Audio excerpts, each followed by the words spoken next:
11 августа 1990 года контролер Сухумского ИВС Казмава совершает ежедневный ритуал. Выдает ведра и швабры заключенным для утренней уборки. В одной из камер заключенные набрасываются на милиционера и блокируют его. На шум выбегает лейтенант Тимур Шикерба, обнаруживает на полу избитого сотрудника и дает другим команду закрывать тюремные замки. Связку ключей он пытается выбросить в окно, но та застревает на решетке. Это позволяет уголовникам завладеть и оружейной комнатой, и запереть сотрудников МВД, то есть заложников, в камерах. Так начинается история уже легендарного бунта в Сухумском ИВС. Его зачинщиками стали два приговоренных к смерти уголовника – Павел Прунчак и Мирон Дзидзария. Именно они на второй день захвата здания затребовали съемочную группу абхазского телевидения, чтобы озвучить свои требования громогласно. Это было воскресенье, 12 августа. Наша съемочная группа абхазского телевидения, оператор Тимур Кучуберия, режиссер Валера Кураско. Вот они пошли в МВД, здесь посредники их провели во двор МВД. И потом очень долго шел процесс согласования, откуда и как это они будут осуществлять съемки.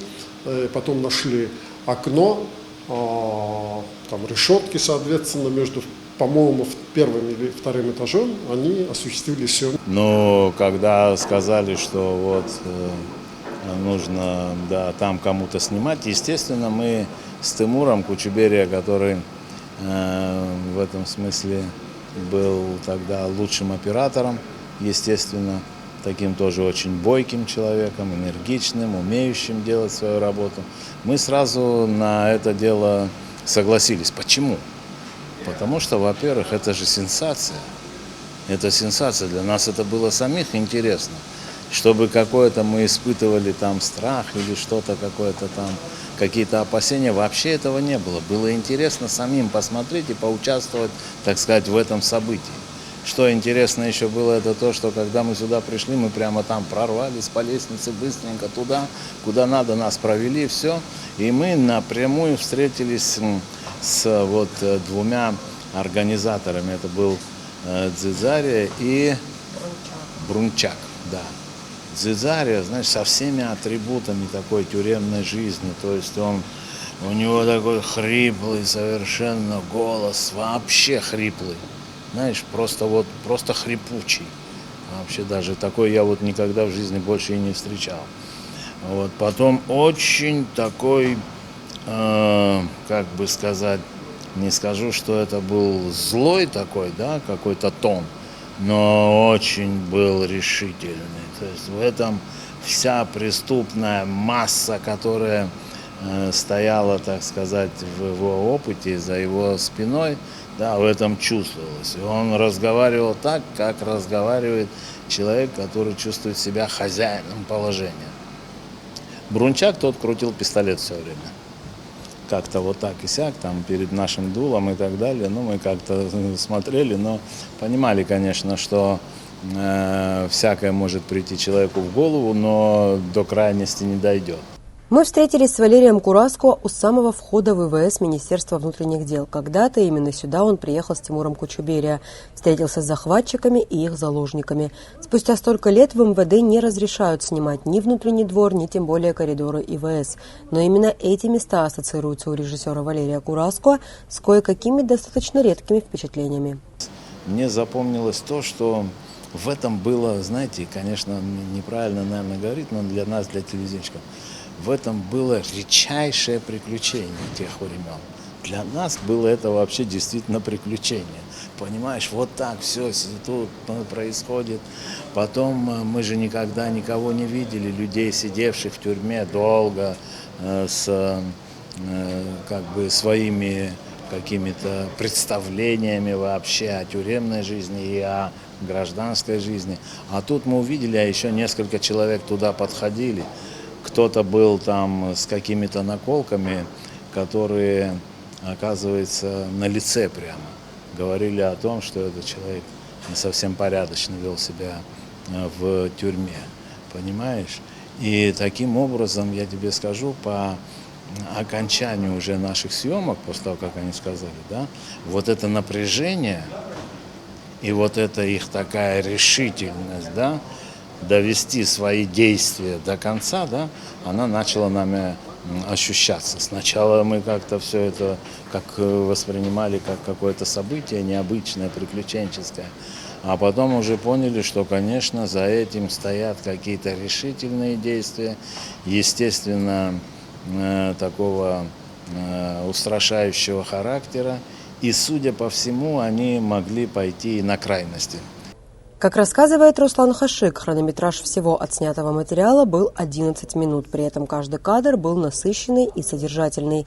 Это все, что успела снять группа в ограниченных условиях и постоянной опасности. Материал, конечно, был с точки зрения телевизионной журналистики уникальным. В понедельник утром я находился в воскресенье в деревне. Вот в понедельник утром я ознакомился с материалом, я был главным редактором абхазского телевидения. Естественно, обстановка в стране была очень напряженная. Понедельник это уже третьи сутки пошли. И наш первый выход был в 12:30. Мы показали почти весь этот объем видеоматериала, выдали в эфир. Были очень сложные переговоры, или сложная была реакция со стороны Абхазского обкома партии. На оперативном совещании с участием руководства МВД нас хотели обвинить, что мы, показав данный материал, создали условия, что общество, горожане начали сочувствовать преступникам. Нам удалось объяснить и донести до руководства и партийного, и руководства МВД логику наших действий. Мы создали хорошие условия для того, чтобы руководство МВД оперативно отреагировало на определенную атмосферу, которая создалась в здании ИВС после показа видеоматериала. Они расслабились, они поняли, что вот якобы существующий фон работает на них, и они расслабились, и они уже пошли на более тесные контакты. Все эти дни, вплоть до дня операции по освобождению заложников и задержанию захватчиков, абхазское телевидение следило за развитием событий у ИВС. Возможности что-то доснять еще не представлялось, а официальная информация была достаточно скудной, хоть и разлеталась вмиг по СССР. Получалось, что самый главный материал отснят съемочной группой Кураско Кучуберия 12 августа. И мы созвонились с редакцией первой молодежной телевизионной информационной программы Останкина. Служба называлась «Телевизионная служба новостей». Они выходили в эфир в полночь. И мы предложили этот материал, потому что у нас были уникальные съемки. И на 15 августа был запланирован перегон. Я работал над этим материалом как журналист. И нужно было записать стендап и освежить кадры. И мы приехали где-то к часу дня в здание МВД, у центрального входа МВД. Я записывал стендап. И в это время все руководство МВД, был самый активный, ему поручили вести переговоры с нами. Это начальник штаба Адлиба Константин Мелитонович. И они просто не давали нам возможность поработать у центрального входа МВД. И они требовали, чтобы мы покинули прилегающую территорию к МВД. Мы объяснили, что мы в течение 5 минут управимся со съемками, запишем стендап и уйдем, но была очень нервозная обстановка вокруг нас была создана. И наконец-то мы записали стендап, рассказали, где находится СИЗО. Это было не так быстро осуществить съемки, потому что мы работали на советском репортере БТК, нужно было настраивать, нужно было иметь монитор и все остальное. Это очень долгий технический процесс. Но мы ушли. Оказывается, почему была такая атмосфера, такая реакция руководства? Оказывается, через какое-то время, буквально полчаса или час, планировалось начать боевую операцию по освобождению заложников. Журналисты вернулись в редакцию, домонтировали материал и отправили в Москву. Но это сейчас звучит просто и понятно. Например, нам, чтобы отправить что-то в Москву, нужно сделать пару кликов компьютерной мышкой. Тогда же, в 1990-м, это была практически еще одна спецоперация, только техническая. И руководил ею главный инженер телевидения Даур Курсая. Мы тогда новенькую получили комплект Бетакам при помощи тогда воздействия Владислава Григорьевича Артемба. Это некий комплекс, который позволял записывать сюжеты на стандартную профессиональную формате Бетакам.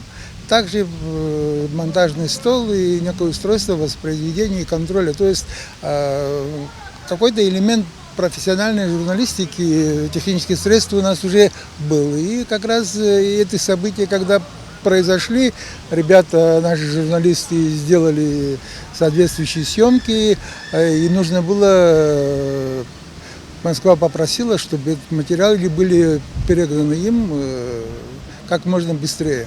Ну, это мы делали первый раз, и, так как до этого таких средств, которые можно было обеспечить, тем более оперативную передачу информации, и не было.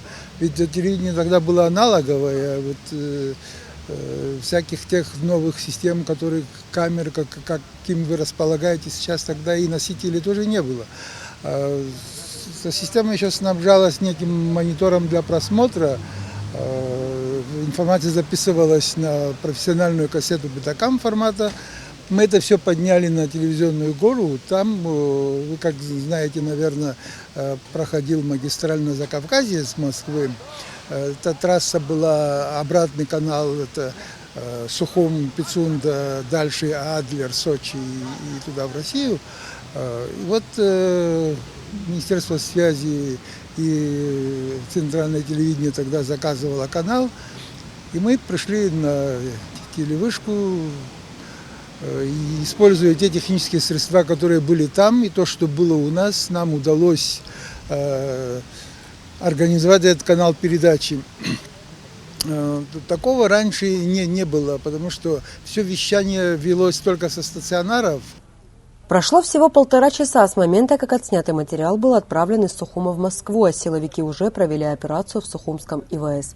В 21:00 об этом сообщил Первый канал в передаче «Время».